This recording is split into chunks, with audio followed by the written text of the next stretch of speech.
You are the most welcome to online classes student. Myself Pankaj Tiwari, and today I am going to explain here the history of class 8th chapter 11 nationalist movement.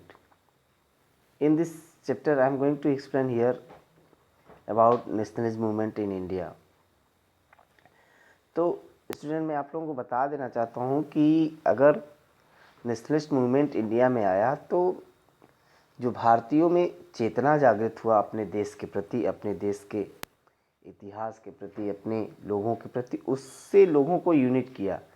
कुछ तो इसमें जैसे introduce किया गया है कि English की language को जानने से जो है अंग्रेज़ों के व्यू को लोग जानने लगे, उनके पॉलिसीज़ को जानने लगे, तो उनको लगा कि एक किसी न किसी तरीके का डिस्क्रिमिनेशन भारतीयों के साथ किया जा रहा है। तो कुछ ऐसे फैक्टर थे जो एक तरीके से पॉलिटिकल कंसेंस जो है स्थापित कर पाया भारतीयों में, और जिसके कारण जो है इस तरीके का नेशनलिस्ट मूवमेंट स्टार्ट हुआ। अब इसमें हम देखते हैं तो जैसा इसमें बताया कि सेकेंड हाफ, अगर 19th सेंचुरी का सेकेंड हाफ देखते हैं तो ये 19th सेंचुरी का सेकेंड हाफ ही जो था वो नेशनल पॉलिटिकल कंसेंस इंडिया में क्रिएट किया।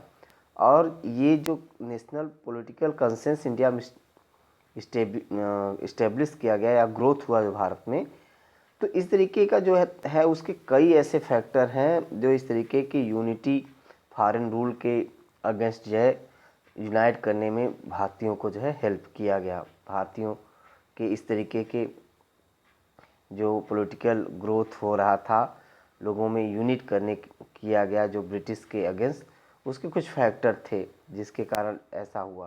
तो उसमें देखते हैं तो जैसा कि ब्रिटिश जो था वो एक एडमिनिस्ट्रेशन सिस्टम जो है वो लाया। उस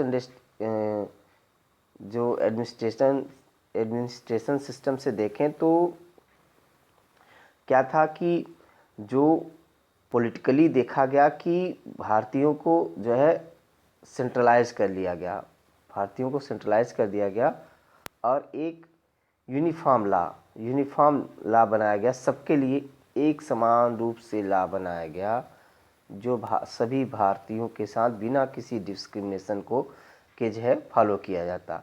अब इसी तरीके से कहा कि जो यूनिफॉर्म लाया गया वो क्या किया कि लोगों के लिए, तो ये जो यूनिफॉर्म लाया गया, यूनिफॉर्म ला, उसमें बहुत सारी सेवाएं जो है प्रदान की गई भारतीयों को भी, जैसे पोस्टल सिस्टम लाया गया, कॉमन करेंसी लाया गया, रेलवे, टेलीग्राफ, ऐसे कुछ सिस्टम लाए गए जो कि अलग अलग क्षेत्र में रहने वाले जो भारतीय थे उनको जो है लिंक करने में हेल्प किया। अब अलग अलग क्षेत्र में रहने वाले जो भारतीय थे, भारत के अलग अलग हिस्सों में रहने वाले जो लोग थे, उनको कहीं न कहीं ये जो टेलीग्राफ सिस्टम, पोस्टल सिस्टम और करेंसी सिस्टम या कह लें कि रेलवे सिस्टम, ये कहीं न कहीं लोगों को लिंक करने में हेल्प किया, और लिंक करने में हेल्प किया और लोगों को क्लोज़र भी किया और नज़दीक लाया। अब इस तरीके से क्या है, देखा गया कि कुछ स्कॉलर्स जो थे, जो राइटर थे, वो क्या है लिखना स्टार्ट कर दिए, भारतीयों के लिए लिखना स्टार्ट कर दिए, क्योंकि वो भारतीयों को बताना चाहते थे। पहले क्या है, जो ब्रिटिशर्स थे वो कहते थे कि भारतीय क्या है, बुअर पर्सन है या कह लें कि ट्राइब पर्सन है जिनके पास जो है नॉलेज नहीं है और उनका कोई इतिहास अच्छा नहीं है। तो क्या है, जो भारतीय स्कॉलर थे उन्होंने जो है भारतीयों को उनके पास्ट से परिचित कराया, और पास्ट से परिचित कराने से भारत में जो है लोगों में एक ग्लोरियसनेस जो है स्थापित हुआ अपने ग्लोरियस पास्ट के प्रति, और इस तरीके से भारत जो है, भारतीय जो है उससे जो है प्राउड करने लगे, मतलब गर्व महसूस करने लगे। और इस तरीके से कुछ और भी जो रिफॉर्मर्स थे वो भी इससे इंस्पायर्ड हुए और कहा कि वो केवल इस तरीके का इंस्पायरेशन दिए कि जो भारतीयों में कुछ आउट मोडेड कस्टम्स था, प्रैक्टिसेस थे, उनको जो है वो हटा देना चाहते थे। तो भारतीयों में इस तरीके के भी इल प्रैक्टिस को हटा दिया गया, लेकिन उनका कहना था कि इस तरीके का जो इल प्रैक्टिस है उसके लिए जो है ब्रिटिशर्स से क्वेश्चनिंग किया जाए कि इस तरीके का इल प्रैक्टिस जो है किसी भी तरीके से एडमिनिस्ट्रेशन सिस्टम में शामिल न हो। इस तरीके से कहा कि फिर अब जब एक तरीके से जो ग्लोरियस पास्ट था भारत का, उसको जब एक्सप्लेन किया जाने लगा भारतीयों में, तो भारतीयों में क्या हुआ, पैट्रियोटिक सेंटिमेंट स्थापित हुआ, पैट्रियोटिक सेंटिमेंट क्रिएट हुआ। अब इस तरीके से जो कहा है कि पैट्रियोटिक सेंटिमेंट क्रिएट हुआ, अब क्या है, उसके बाद क्या है, प्रेस का ग्रोथ हुआ। प्रेस के ग्रोथ से क्या हुआ, कुछ लिटरेचर लिखे जाने लगे। लिटरेचर जो लिखे जाने लगे वो जो है कहीं न कहीं नेशनलिज्म के आइडिया को, डेमोक्रेसी के आइडिया को, सोशलिज्म के आइडिया को, या इंटर नेशनलिस्ट जो है उनके आइडिया को लोगों में जो है वो प्रसारित करने लगे। अब इस तरीके से कहा है कि अब इसके बाद एक तरीके से इंट्रोडक्शन हुआ इंग्लिश लैंग्वेज का। इंग्लिश लैंग्वेज का जो है इंट्रोडक्शन हुआ अंग्रेज़ों के द्वारा इंग्लिश लैंग्वेज का इंट्रोडक्शन किया गया। अब जैसे क्या था कि इंग्लिश लैंग्वेज का जब इंट्रोडक्शन किया गया तो अलग अलग भारतीयों को लिंक करने का एक काम किया, क्योंकि भारत जैसे एक बड़ा देश है, कई भाषा बोलने वाले, कई धर्म के लोग, कई जाति के लोग देश के अलग अलग हिस्सों में रहते थे, तो उनकी बोलने जानने वाली भाषाएं अलग थी, तो एक दूसरे से उनका जो है कम्युनिकेशन नहीं हो पाता था। लेकिन जब कॉमन लैंग्वेज लाया गया, इंग्लिश कहा गया कि सभी भारतीय इंग्लिश जाने पढ़ें, तो क्या था कि ये अलग अलग क्षेत्रों में रहने वाले जो भारतीय थे, अलग अलग क्षेत्रों में रहने वाले जो भारतीय थे, वो कहीं ना कहीं भारतीयों को भी जो है जोड़ने का काम किया। और जुड़ने का काम किया तो क्या है कि लोगों का नॉलेज बढ़ने लगा। तो इस तरीके से डिफरेंट प्लेस पर रहने वाले जो भारतीय थे उनको क्या किया, कम्युनिकेशन में ही हेल्प करने लगा। अब इसके बाद देखा गया कि जो ब्रिटिश थे वो एक तरीके से 19वीं सेंचुरी में देखा गया तो सबसे बड़े इंडस्ट्रियलिस्ट के रूप में जो है उनका उदय हुआ। और इस तरीके से वो चाहते थे कि वो भारतीयों को एजुकेट करें, क्योंकि क्या है कि उनकी संख्या बहुत ज़्यादा यहाँ नहीं थी, तो वो चाहते थे कि जो उनका इंडस्ट्री हो उनमें अगर ये एजुकेटेड इंडियन काम करेंगे तो उनको हेल्प मिलेगा। तो इस तरीके से उन्होंने जो है एजुकेट करने का काम किया। अब इस तरीके से एजुकेशन उनकी में प्रोग्रेस दिखने लगा, भारतीयों में एक प्रोग्रेस दिखने लगा। और इस तरीके का जो प्रोसेस स्टार्ट हुआ उससे देखा गया कि जो भारतीय थे, भारतीयों में देखा गया कि इस तरीके से जो भारतीय इंटेलेक्चुअल थे उन्होंने ये नोटिस किया कि सभी स्फीयर में ये कहीं न कहीं जो है ये भारतीयों में एक तरीके से रिग्रेशन देखने को मिल रहा है। अब क्या हुआ कि इस तरीके से डी इंडस्ट्रियलाइजेशन स्टार्ट हुआ इंडिया में और इंडियन हैंडीक्राफ्ट डिक्लाइन करने लगा। इंडियन हैंडीक्राफ्ट डिक्लाइन करने का कारण ये था कि जो भारत में इंडस्ट्रीज़, ब्रिटिशर्स के इंडस्ट्री स्टार्ट हो गए थे। अब जब ब्रिटिशर्स की इंडस्ट्रीज यहाँ स्टार्ट हो गए थे तो क्या था, जो भारतीयों के हैंडीक्राफ्ट के द्वारा सामान बनाए जाते थे उनका डिमांड कम हुआ। अब इस तरीके से जब उनका डिमांड कम हुआ तो भारतीय क्या थे, उनमें ये देखने को मिला कि वो फ्रस्ट्रेट हो गए, एंगर उनका बढ़ने लगा, क्योंकि भारतीयों का जो एक्सपेक्टेशन था ब्रिटिशर्स से वो एक हेल्पफुल एक्सपेक्टेशन था, लेकिन जब एक्सपेक्टेशन पूरा नहीं हुआ तो भारतीय फ्रस्ट्रेट हो गए और एंगर हो गए। अब इस तरीके से कहा गया कि इंडिया जो था एक तरीके से उनके लिए इंडस्ट्रियल रॉ मटेरियल सप्लाई करने वाला सप्लायर हो गया।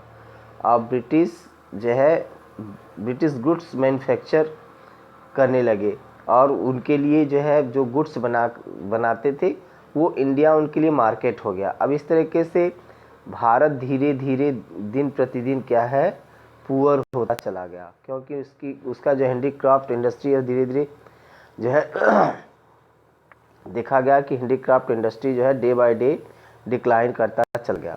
अब डे बाय डे डिक्लाइन करता चला गया तो एक तरीके से तो रॉ मटेरियल इन्हीं से लिया जा रहा है भारतीयों द्वारा और भारतीयों को ही मार्केट बना करके भारत में ही सामान को बेचा जा रहा है। तो भारतीय इकोनॉमी धीरे धीरे जो है वो डिप्रेस होती चली गई, डिक्लाइन करती चली गई। अब इस तरीके से देखा गया कि ब्रिटिश रूल जो था, ब्रिटिश रूल देखा गया कि इंडियंस के साथ इल ट्रीट कर रहा था, और इस तरीके से जो हायर पोस्ट हुआ करता था एडमिनिस्ट्रेशन का, वो हायर पोस्ट पर भारतीयों को नहीं रखना चाहते थे। हायर पोस्ट पर ब्रिटिशर्स कभी भारतीयों को नहीं रखना चाहते थे। अब इस तरीके से देखा गया कि एडमिनिस्ट्रेशन सिस्टम में इनका डिस्क्रिमिनेशन स्टार्ट हो गया भारतीयों को लेकर के, और वो किसी भी तरीके से जो रेलवे के कंपार्टमेंट में, जो कहने की रेलवे का कंपार्टमेंट था, रेलवे के कंपार्टमेंट में ब्रिटिशर्स के साथ कोई भी भारतीय ट्रैवल नहीं कर सकता था, ऐसा उन्होंने किया। अब इसके बाद लॉर्ड लुटियंस ने एक आर्म एक्ट पास किया। उसके अकॉर्डिंग कोई भी भारतीय किसी भी तरीके का हथियार नहीं रख सकता था बिना किसी लाइसेंस के, जबकि ऐसा किसी भी यूरोपियन के लिए नहीं था। यूरोपियन इसे बिना किसी लाइसेंस के रख सकते थे, लेकिन भारतीय बिना लाइसेंस के नहीं रख सकता था। और एक वर्नाकुलर प्रेस एक्ट पास किया गया, जिसमें प्रेस को रिस्ट्रिक्शन कर दिया गया, निषेध कर दिया गया कि वो किसी भी तरीके से वर्नाकुलर लैंग्वेज में, क्षेत्रीय भाषा में किसी भी तरीके का न्यूज़ या किसी भी तरीके का कोई भी मतलब पब्लिश नहीं करेगा, किसी भी तरीके का न्यूज़पेपर हो या कुछ भी वो पब्लिश नहीं करेगा। अब इस तरीके से इसके बाद देखा गया जो रिक्रूटमेंट था इंडियन सिविल सर्विसेज में, उसका भी जो है भारतीयों के लिए एज कम कर दिया गया, एज और कम कर दिया गया कि भारतीयों के लिए एज जो है कम कर दिया गया कि कम एज वाले ही भारतीय उसमें जा सकेंगे, जो कि एक मानक होता है कि इतने एज तक के लोग जाएंगे, तो कम कर दिया। अब इस तरीके से इसके बाद क्या है, एक आगे बात किया है कि एल्बर्ट बिल पास किया गया। एल्बर्ट बिल के अकॉर्डिंग जो भारतीय जज थे,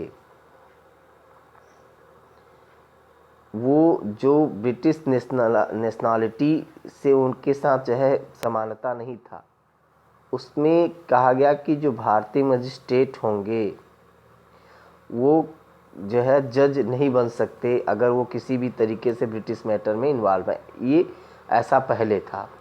तो ऐसा पहले था कि कोई अगर भारतीय जज है, मजिस्ट्रेट है, तो उसे जज नहीं बनाया जा सकता यदि वह किसी ब्रिटिश से रिलेटेड किसी भी मैटर में इन्वॉल्व है, किसी केस में इन्वॉल्व है, ब्रिटिश से रिलेटेड किसी केस में अगर इन्वॉल्वमेंट है, तो उसे जो है जज नहीं बनाया जा सकता। लेकिन जो एल्बर्ट बिल आया, उसके अकॉर्डिंग इस तरीके का जो रूल था वो एबॉलिश कर दिया गया, हटा दिया गया।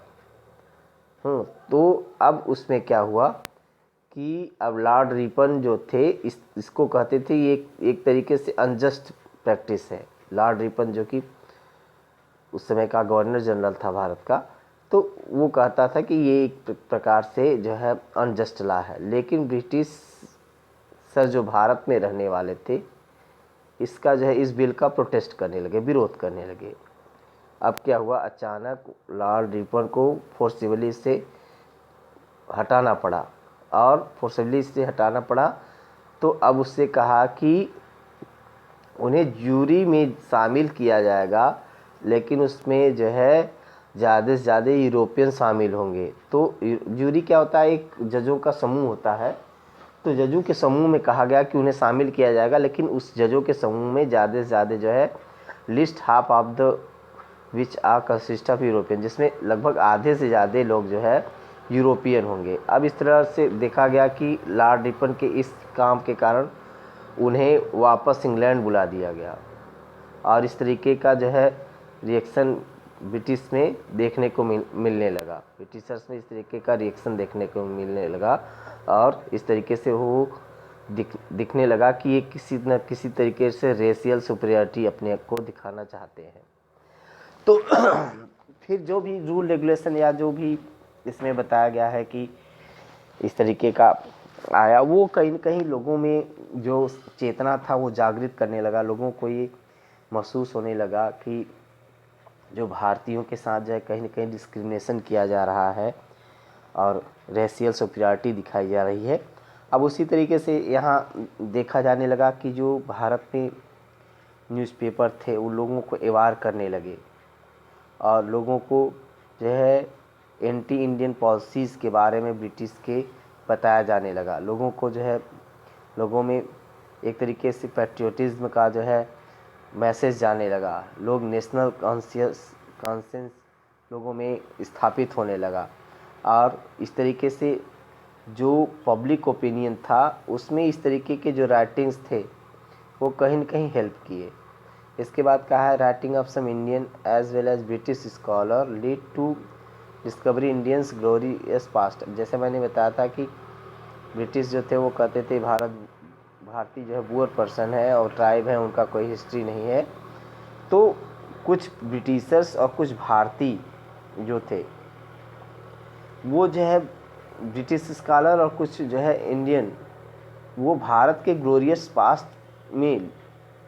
पास्ट के माध्यम से लोगों को जो है एक प्राइड का फीलिंग करवा रहे थे, प्राइड और रिस्पेक्ट का फीलिंग करवा रहे थे जो कि उनका अपना पास्ट हुआ करता था। तो अपने भारतीयों को अपने इतिहास को लेकर के या जो उनका अपना बीता समय था उनको लेकर के उनमें एक ग्लोरियसनेस जो है स्थापित करने की कोशिश किया गया भारतीयों के द्वारा या भारतीय राइटर के द्वारा या कुछ ब्रिटिश राइटर्स के द्वारा किया गया।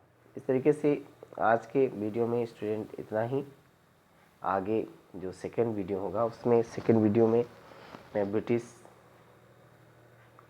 Birth of Indian national Congress के बारे में आपको पढ़ाऊंगा। आज के लिए इतना ही। That's all.